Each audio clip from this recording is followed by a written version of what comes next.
Hello, welcome to EdotGdot and Friends. I'm Elden Killian. Today I'll be your host for every board game ranked that I've played in the last 10 years. This is the fourth video in a 10 video series that is planned. Today we'll be talking about games that are not exactly good. So again, these are games as we get further in this list, I like them more and more. I'll have nicer things to say about them. And these ones are, there's some interesting games in this group when I previewed just a little bit ago. There's also some games that that aren't that great. And the further down and like the more in the middle of this list we get, the more the rankings are going to be, plus or minus 50. You ask me tomorrow, they'd probably slide around a little bit, but this is generally where they're going to land for me. So let's go ahead and get started. Number 462, Factory Fun. Why this game isn't ranked higher for me is the amount of brain power it takes to try and do this. You're trying to connect all these little pipes and make it go through the machine and turn things from one thing to another thing. And it's so hard. It's just a really hard game. It's an interesting idea, like the spatial aspects of it, and trying to plan out where these tiles need to go so you can make the conversions that you need to make is interesting. But man, it's just really hard to do. And so anyway, that's why it's so low for me. 461 Last Call, the bartender game. I played this game once a really long time ago, probably about 8 or 9 years ago. And it was an interesting, you're like trying to get the right drink orders and get them out. Plays really late at night. Maybe worth another play for me to settle down where it really would be. But it wasn't super memorable. It was okay, but I remember being okay. Felicity the Cat in the Sack. I actually have Felix the Cat in the Sack. I don't know why they changed the name, but the box I have says Felix. This is an interesting Friedman Freeze auction game where you're trying to get the highest value, but the way it works is people like playing cards, and it can have these dogs that can make it less valuable. It's a little funky. It didn't go over super well. The couple times I played it, I thought it was interesting, and maybe with the right crowd, it would hit a little harder.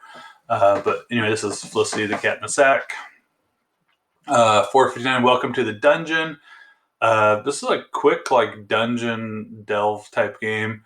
Not terrible, but ultimately kind of forgettable for me.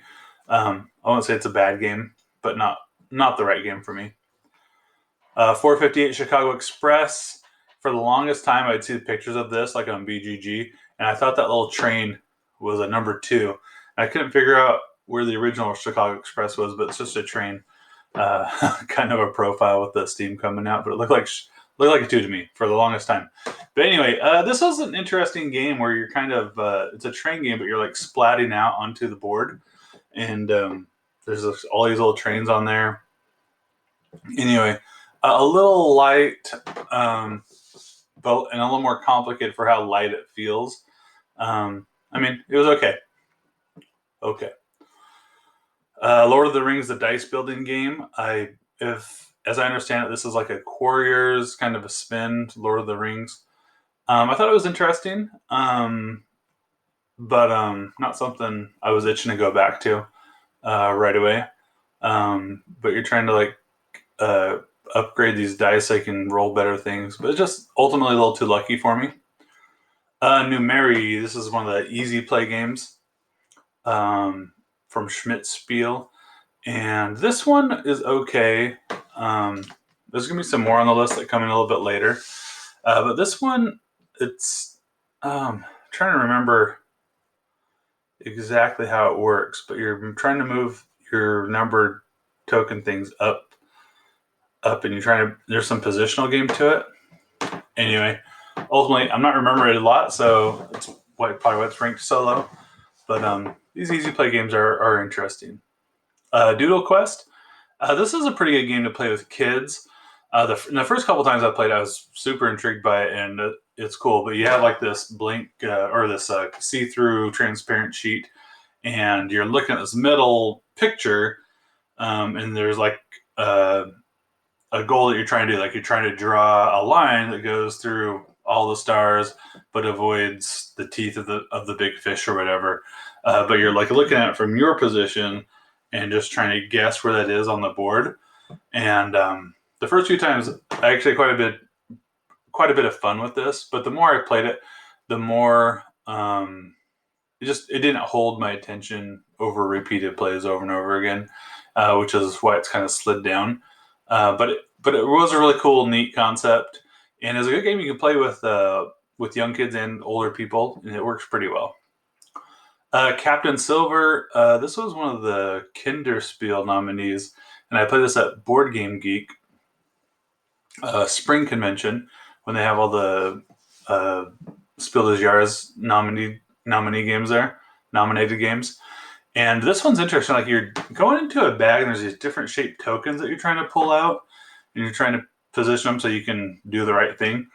And it seems like the shapes are so different. It doesn't seem like it's that hard, but it is. And yeah, this is designed for younger kids.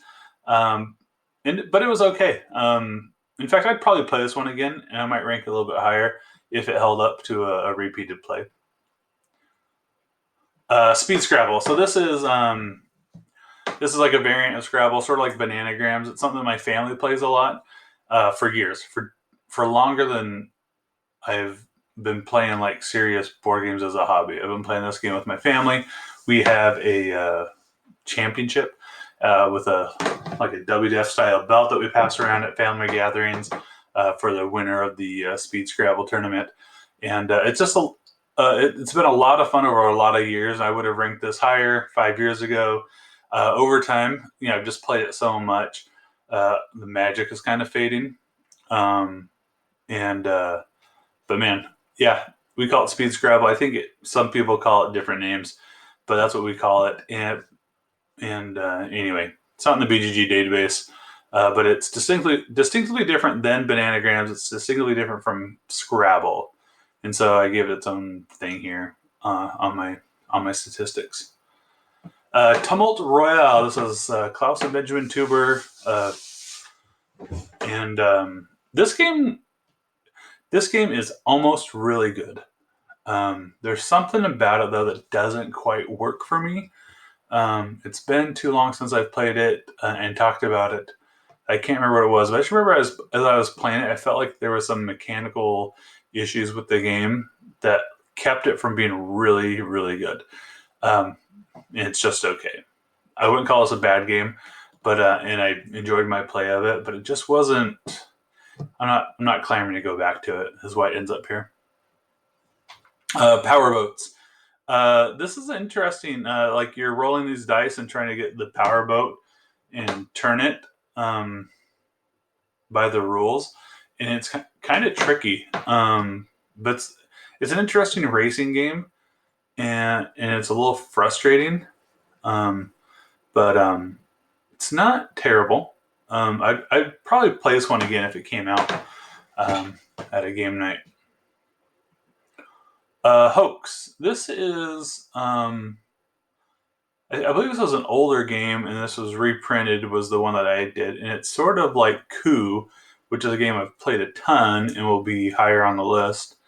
But it's a little too complicated for what it is. You're trying to figure out who the liar is. You're trying to figure out the thing. There's like these clues. There's these clues, and there's like these little tokens that have to go back and forth, so you can do stuff. It's just a little too complicated for it to be like a really good game. But it wasn't terrible. I played again. Thunder Alley. This is a racing game, and it's actually pretty fun. The reason why I downgraded my ranking on this is it's super punishing. In the game I played, it ended up just being me and another guy who were even in contention. Like we kind of lapped everybody else, and they got out. And it was just I don't know if we did it on purpose. It was everyone's first play, so it's not like anybody knew exactly what they're doing. But just the way it panned out, we got separation, and they were able to pull each other super fast around the track. We lapped everyone else, and when you lap them, they go off the board. And so, like that player elimination and how hard it was, kind of downgraded. I actually would like to play this one another few times and just kind of see if as you get experience and maybe those really bad things don't happen as often with people who know what they're doing. But it's an interesting game. Uh, but I could see where it was really frustrating for some of the people I had played with. I felt I did well, but not really because I knew what I was doing. Just the way it broke and stuff. Zero. This is a trivia game where you're trying to get popular answers. It's like pop culture. It was like Elvis Presley's #1 hits, and you're trying to get answers that are not the #1 answer, but you also don't want to get things that are off of the list that they have on the card. And so it's an interesting trivia game. Trivia games have issues. This one, because of the nature of like there's a wider swath of answers that are positive for you, and it's kind of tricky. You just can't say the most obvious thing a lot of times. But there were a handful of times where it's like I only know one thing, and it's like obviously gonna be the #1 answer, which is not good for you. But then you don't know what's gonna happen anyway. Zero. Dungeon roll. This is probably a little too complicated for what it was for me. Not big into like these dungeony type games, and so, but it was interesting. I should probably play this one again, just give another chance. But I felt like it's just a little too complicated. Getting through the rules and playing it correctly was more effort than the fun I was having with it. But anyway, Dungeon Roll number 447. 446, Paradan, the Cosmic League. I played this one time. I played it at it was probably like the second or third to last game. I played at the end of a 24-hour gaming marathon, and I was top of the game, and I got smoked. But it's interesting the way the gravity works. Like you're traveling on these spaceships, and the further you get out from the sun, the harder it is to move out, and then you can come back faster. The guy I was playing against, my friend, he was hitting some sort of loop just right, and he ended up beating me by quite a bit. And it was interesting how he did so well, and I was just pretty much struggling through the whole game. But it was interesting. I would definitely give this one another go if the occasion arose. Mogul. This has sort of like the no thanks bidding thing where you play a chip to not take it, and then when you do take it, you get all the chips that are on it. And this is another game I've only played once, and it was interesting. But I got into like this weird sync where every time it came around to me, I didn't feel like I was either overbidding to stay in something, or I was passing and just kind of taking it. But it's a very interesting game. The way it works differently than other games. And again, I'd play this one again if the chance came up. But I think it was a problem that the way that I kept getting into that position could happen, and it made the game just a little less fun for me. Anyway, Mogul. Exoplanets. I played this one at GameStorm in Portland one year, and it was interesting. Like you're trying to go out and like get these planets and get the right resources, and it was interesting. We kind of struggled through some of the rules. Nobody at the table, I think, knew how to play the game, and we were just kind of fumbling through it. But it was not a bad game. But it wasn't something I didn't play it and feel like, oh, I got to buy this game. So anyway, 444 Exoplanets. 443 Who Should We Eat? I would really like to play this one again. The one play I got this, I kind of massacred explaining the game to people, and then it just went wonky and sideways fairly early. But this is really interesting. Like you're a band of people stranded on an island. You're trying to build a raft to get off the island. But the more people who are still alive in the game, the bigger your raft has to be and the harder it is. And then every so often in the game, you have to feed yourself. And if you haven't collected enough food, you have to eat somebody. Kind of morbid theme. So then you're voting, but during the voting round, like people can have knives that they can pull out, and it's kind of chaotic. Like I said, I messed up the rules when I was explaining it. The game went sideways, and I just haven't had a good chance to get it back to the table. But it's interesting. I was a little disappointed in the quality of the components. But anyway, who should we eat? Number 443. 442, Mr. Jack Pocket. So Mr. Jack and Mr. Jack Pocket, you think Mr. Jack Pocket's like a smaller version of Mr. Jack, but it's actually it's its own game. I found it pretty hard. I played it a few times, and I definitely like Mr. Jack better. The Pocket version, it's sort of like it's not exactly the same, but it's sort of like where you're like moving around, and you're like looking down a column of cards and trying to look for stuff, and it kind of reminds me a little bit about the Game of Thrones Hand of the King game. It's like not that they're super similar, but the feeling of you're trying to outthink something and it just never works out the way you think it's going to work out. And anyway, it was an interesting game. It's been a long time since I played it, but Mr. Jack Pocket. Valdora from Michael Schacht. This is an interesting game, but ultimately just kind of a forgettable Euro. But it's decent. It's a decent game. Among the Stars. So the Fields of Green was earlier on the list, and this is the space version of it. It was the original version where you're trying to get these different. You're like drafting these different square cards and trying to build a space station. And if you build it a certain way, certain buildings cards want to be next to other cards or other stuff like that. It was okay. I think and maybe if I played it again, I'd like it more. But after I played it, I felt like it was like too much brain for the amount of fun I got out of it. And it's fine. I'd play it again if someone really wanted to play it. Word on the Street, 439. This is a spelling game. I actually like to play this with some of my students sometimes, depending on the situation. But you have all these letters in the middle of the street, and as they spell words, they get to pull the letters in that word closer to them, and if they get all the way across the street, it kind of locks it down.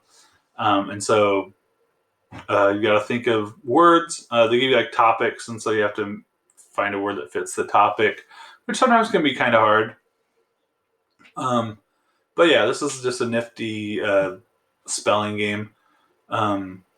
Cool resin, like what's the word? Like I think they like the Bakelite tiles for the letters.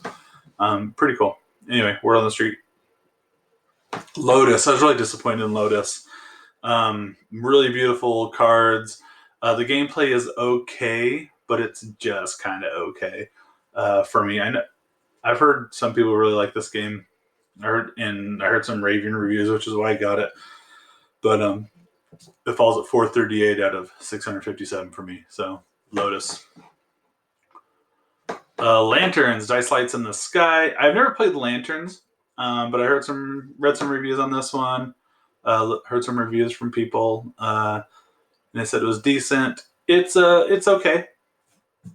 I'd play it again right now, but it's it's a rolling right. It has this kind of cool like positional thing where you're rolling the dice and they go in the thing, and wherever it's pointing at kind of matters with the people you're playing with. But I don't know, it's okay. Hive, 2-player abstract strategy game. People love this game. It's fine as far as the strategy game goes. It takes some familiarity because the different pieces, sort of like chess. Chess can be kind of confusing because the pieces don't say what they are, so you have to play it a few times to really get it under control. This one is like the different insects do different things, and until you have a really good grasp on that, there's quite a bit of thinking into that, and not so much on the strategy and tactics of the game. But Hive, number 436 for me. Muse. This is sort of like a twist on Dixit, which I've actually never played, but the regular Dixit, I should say. Only played this once. The thing here is like the other team gets some input on what cards you see, and you're trying to figure out what the card. You're trying to like figure something out with the cards. Like the artwork is fantastic and great.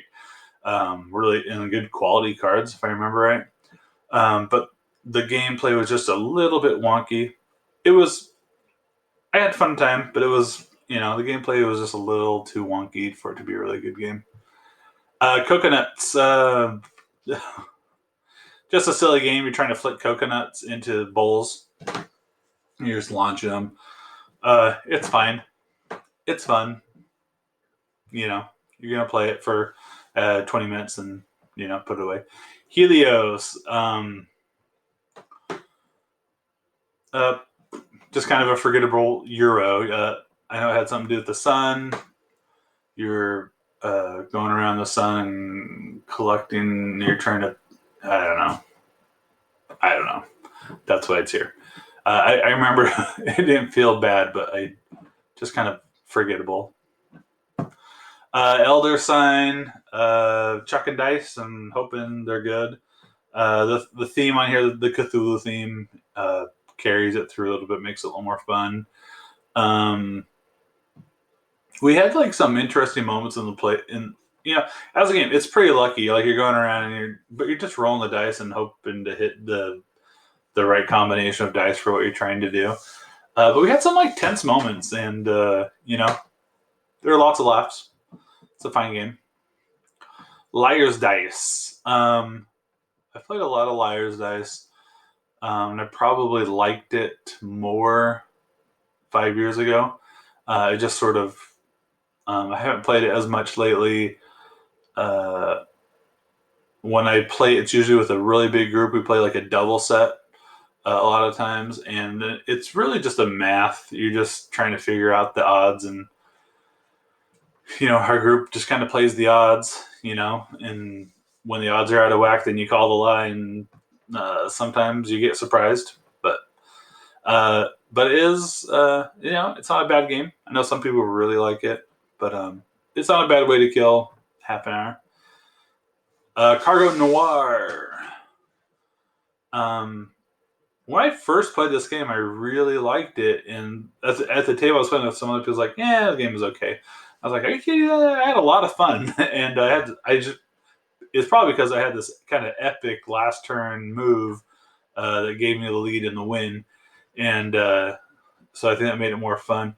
But as I played more and more games, this slides further down the list, and I can kind of see where the people at the table I was playing with were coming at.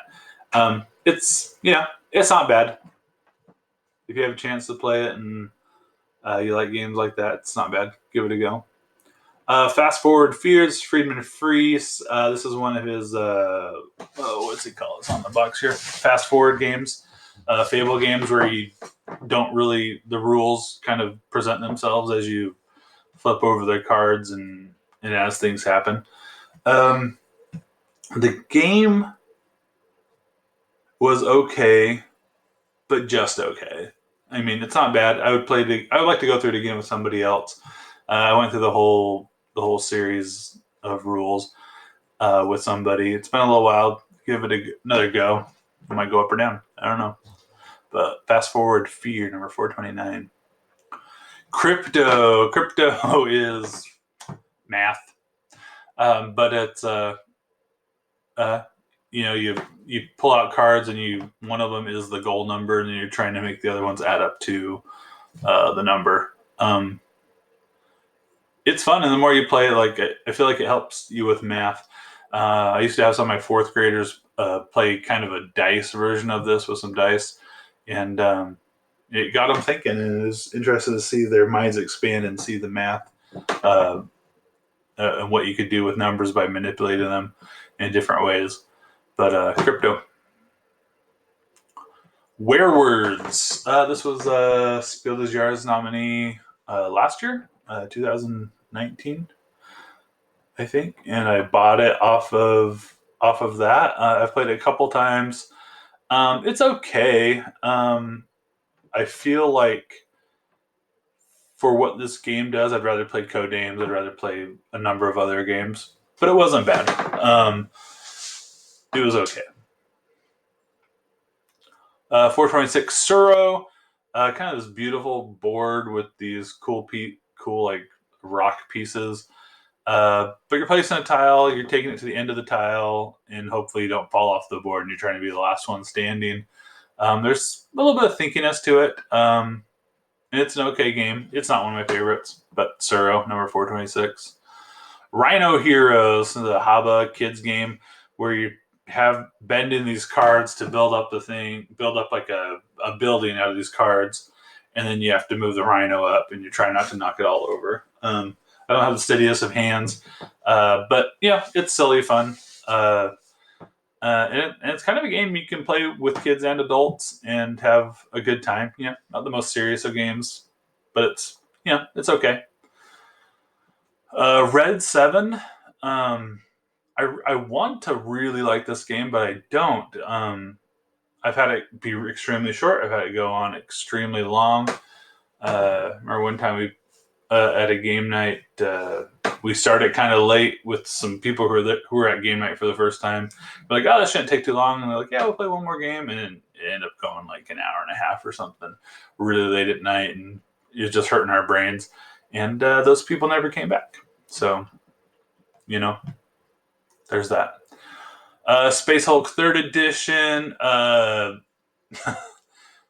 Cool miniatures. I think the reason why I don't like this game more is it's really unbalanced when it comes down to it. One side just has a major advantage. But because of that major advantage, if you can pull it off, it can be tense and exciting, which happened in one of my plays of it. It was like down to a die roll, and the winner was kind of determined on that die roll whether they're going to wipe out this whole whatever. But I don't know. Space Hulk. Tracks. This is like this is an interesting game. I played it like several years ago, and ever since I played it that one time, I've been thinking about it. And then I played it again earlier this year. Must have been like in February before the lockdown. And it was still interesting, but it wasn't as good as my memory was. And like if I would have made this list before then, I probably would have this higher. But this was okay. But anyway, what you're trying to do is you flip over, these cards come up, and you have to go through the colors that are on the card. And you're trying to hit all the numbers going through there. I think it's from like the same people who made Quicks, and I think it's supposed to be like the same idea, but instead of just the numbers, there's like the spatial element of the tracks that you're trying to go through. You're trying to build these tracks through the different hexagons. But I think it's a game that if you think really hard, there's sort of like optimal moves and in the positional aspect of that game. And so, I don't know. It slipped a little bit for me. Go Nuts for Donuts, simultaneous action selection, trying to get the donuts are in the row, and getting the right donuts to give you the most points. This is okay. This is actually a good game I like to play this game with my kids and other younger kids. And but it's a filler. It's the strategy, because it has this weird thing where sometimes like the same donut can come up, and like there's two people who obviously want it, and it should work out. In real life, you just say, "Oh, you take this one, I'll take this one," and then you're fine, and you walk away. But because you're simultaneously picking it, it's like you can both have the same thing, but you play the same number, and so none of you get it. Anyway, stuff like that, it kind of scratches at me. Don't love it. Anyway, go nuts for donuts. Number 420, Money. This is a Reiner Knizia auction game. This is like you're trying to get the currency, the correct currencies for what you're trying to do, but you're buying these money cards, and anyway, it's an interesting auction game. And a few years ago, I would have had this a lot higher. Just over time, I've played other auction games, and auction games as a whole have kind of slipped for me. They used to be by far my favorite thing. They're not anymore. But anyway, this was an interesting auction game. It's not terrible. I play it again right now. 419, Founding Fathers. This is a game that my buddy Andy plays at his 4th of July party every year. This is talking about the Constitution, which is not the 4th of July, but it's an interesting historical game in which you are different factions in the Continental Congress, or what was it called? The Constitutional Convention, and you're trying to get your ideas into the Constitution. And it has like sort of the historicals, like states' rights versus the federal ideas, and so you're kind of crafting, and you're getting points by doing different things like in committees and whatever. It's an interesting game. It's not.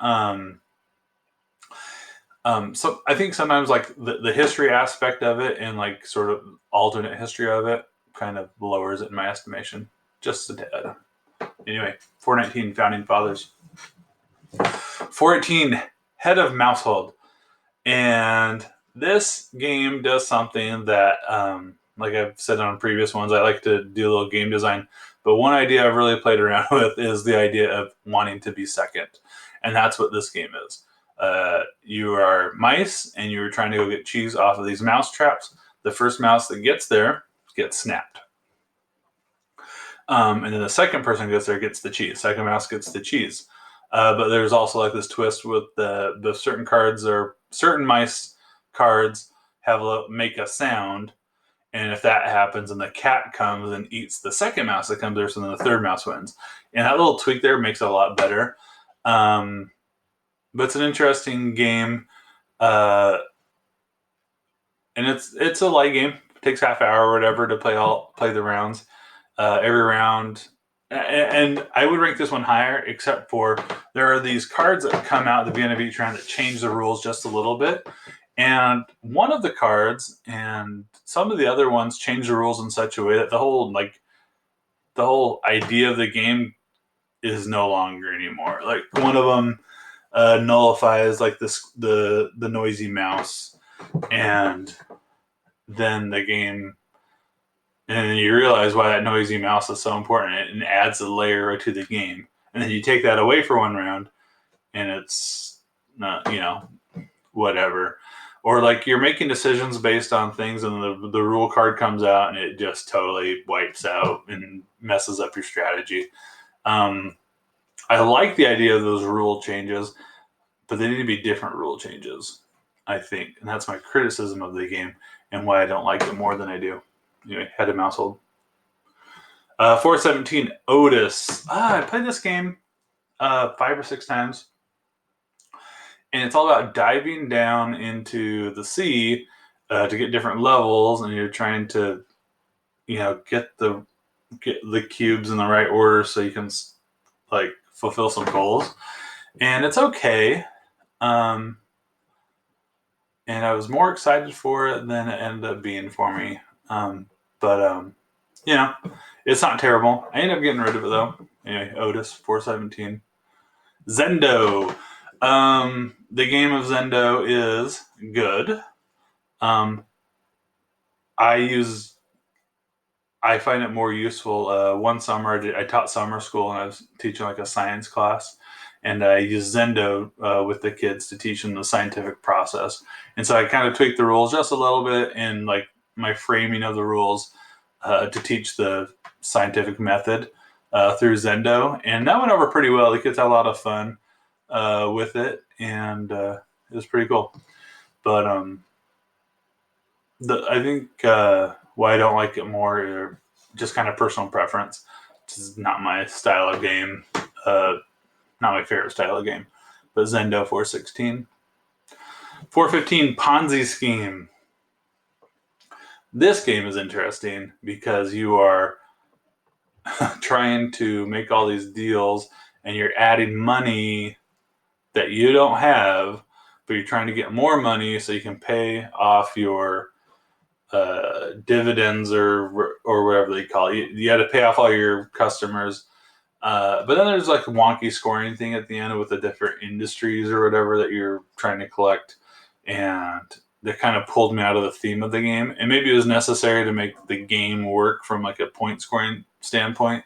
But man, the fun was trying to get enough money without going bankrupt and without it's like you get these cards that give you lots of money, but then you have a liability when it comes back around. You got to pay off those investors, and then eventually you just run out of money. But anyway, Ponzi Scheme. It's a good game. Ultimate Werewolf Ultimate Edition. This is the best version of Werewolf in my estimation. I just don't love Werewolf. Well, I should say it's the best version of like the big Werewolf game where you're talking around and you have knights and you vote people out. It's the best way to play it. But it's not just as my style of game is what it comes down to. 414 Ultimate Werewolf. 413 Take It Easy. I played this a couple times. The first time I played it though was like my buddy Tim. I think he has 2 or 3 sets of this, and we played. It's like one person pulls a tile, then everybody's placing the same tile on their board, and they're trying to score the most points.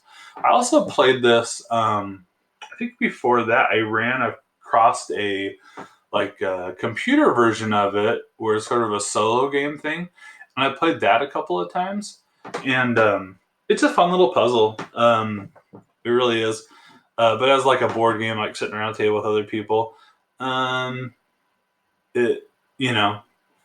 there's some luck to which order those tiles come out, and you're just trying to mitigate that, and it's fine. Like I said, it's not a bad game, but take it easy. Survive, Escape from Atlantis. I would like this game more, except for it encourages and is possible to just be a big old jerk to other people. And for whatever reason, when I'm playing games, I am the person that gets pooped on when there's a chance to just poop on people. And maybe it's something about my personality. Maybe it's something I should work on. But Survive, Escape from Atlantis. The Stronghold Edition is really nice. The tiles, just a slick edition.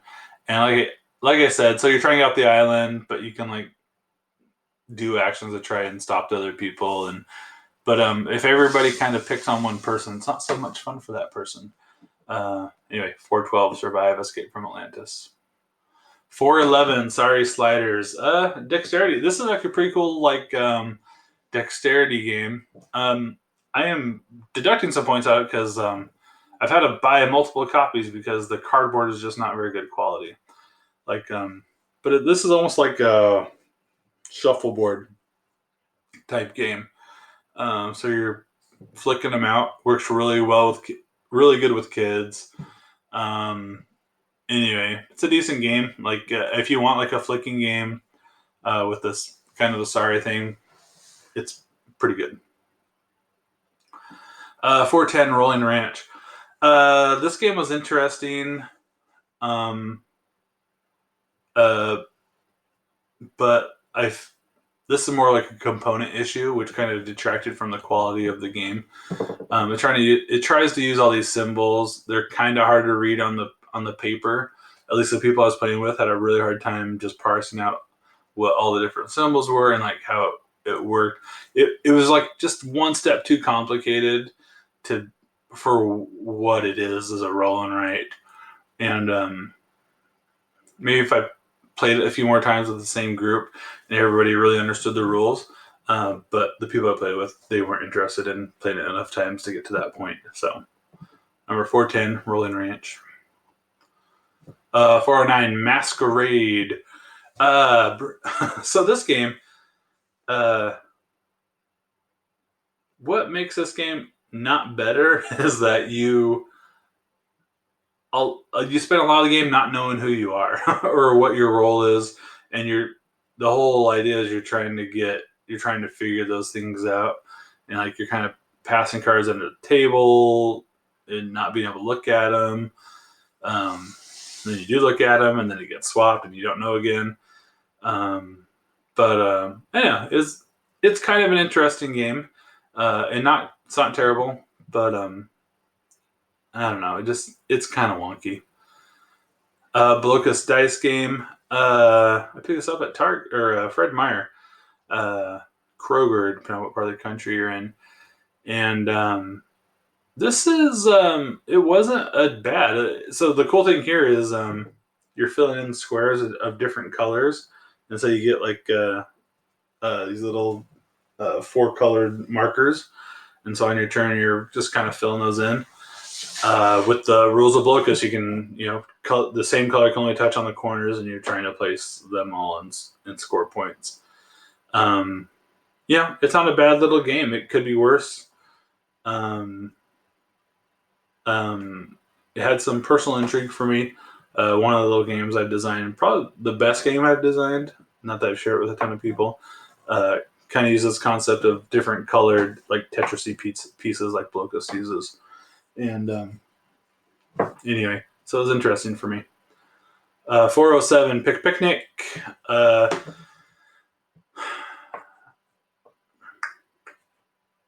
This is like you're trying to get the right color cubes, and trying like your chickens are trying to eat the right colored cubes, and some cubes are worth more than other ones, and so you're sending them out.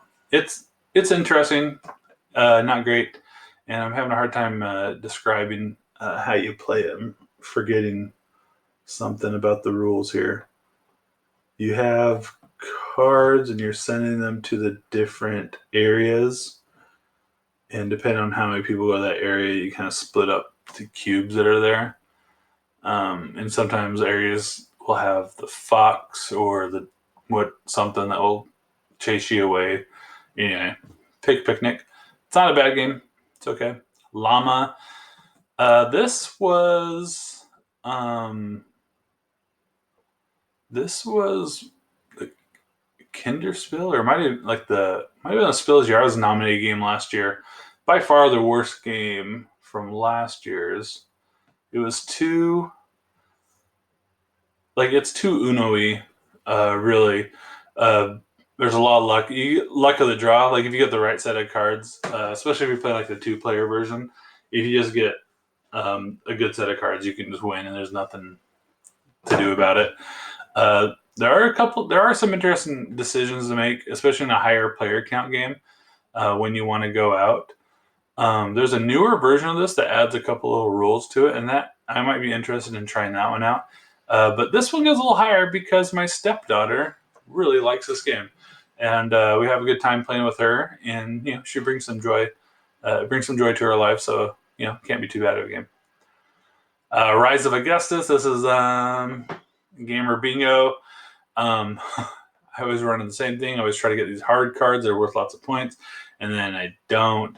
And then there's like this race to get these little trophies, but if you go past it and you don't get one and you lose points, I don't know. Never won it. It's okay though. If that's what everybody wants to play at the end of the night, I'm there. I'm game. Confusion, Espionage, and Deception, the Cold War. So this is where you don't know what your pieces do, but your opponent does. And so part of the game is narrowing down what your pieces can do so you can move around to grab the briefcase and get it to where you want it to go. It's not bad. It's not a bad game. The abstract strategy part of it is probably what I don't like. But like that deduction-y thing where you're trying to figure out what your piece does. so you can move the way that you need to move. It's kind of interesting. If you like games like this, you should try it out. 404, Confusion, Espionage, and the Deception of the Cold War. 403, Sorry Revenge card game. I'm not going to apologize for this, but I have had so much fun playing this pretty simple card game where you're trying to get to 21, so you can flip over your card, and you're trying to get 4 of your tokens home. And then there's these sorry cards that steal it, and it's just chaos, and it's weird, and I don't know. I've had a lot of people would rank this a lot lower than I have it, but I've had so much fun with this game, with family that, you know, the joy, again, sort of like Llama, the joy of other people and having fun with it kind of elevates it in my eyes. And so, Sorry Revenge card game.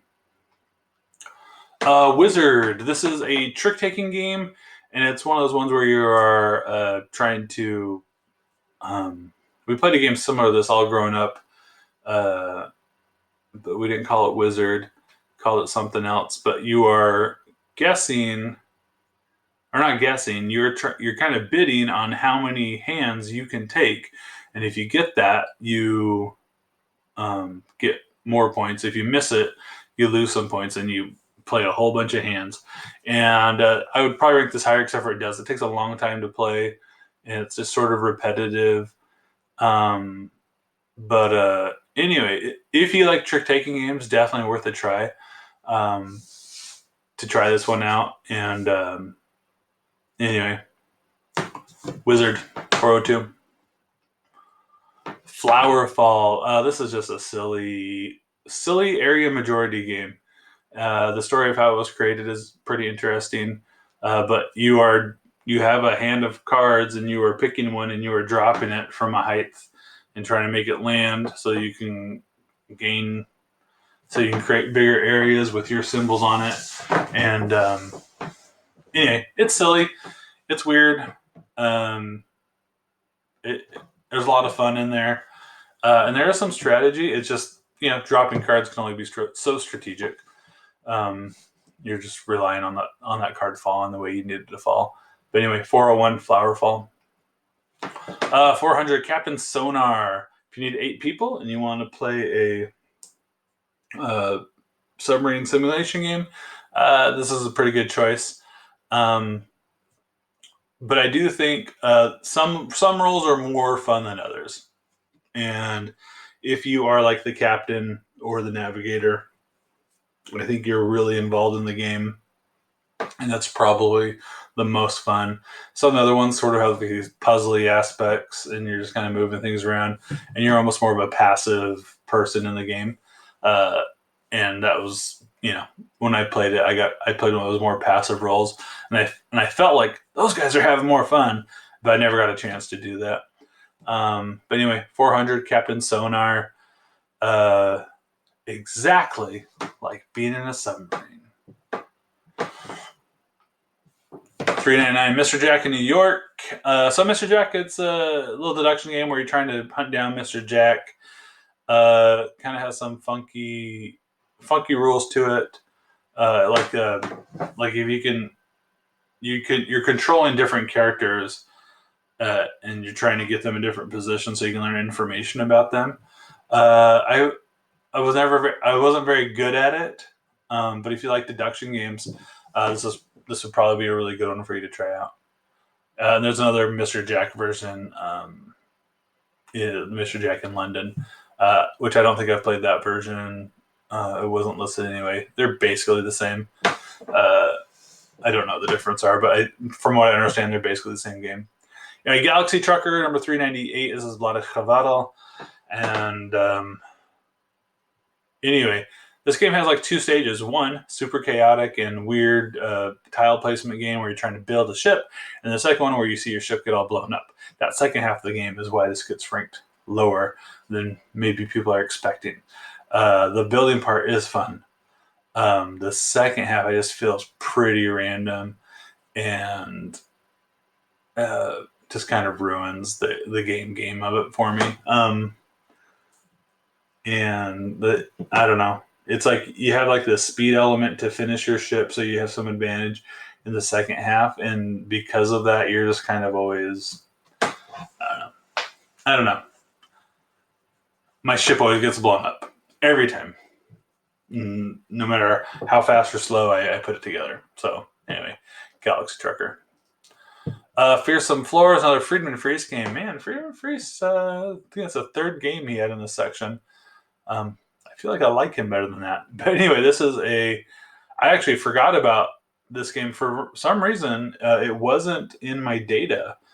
So I must not have recorded it, but I very distinctly remember playing this around Halloween time at my house at one of my game nights. And I've played it online a few times. I think it used to be on, or maybe it still is. I think it was on EdotGdot and I played it a handful of times. But you're trying to get your characters across the floor, but there's this monster who follows a set of rules, and so part of the game is you're trying to position yourself so that he'll kind of get into the path of other players, so you can skirt around. Because if he sees other players, he'll go towards them in his line of sight. Anyway, interesting game. Yeah, just a really interesting game, but not one of my favorite games. But it was interesting. But 397. So that's the end of this list. So next we will be talking about even better games. I'll have even more good words to say about the words that are on the list, or the games that are on the list. But this has been EdotGdot and Friends. I'm Elden Killian, and this is all of the games ranked that I've played in the last 10 years.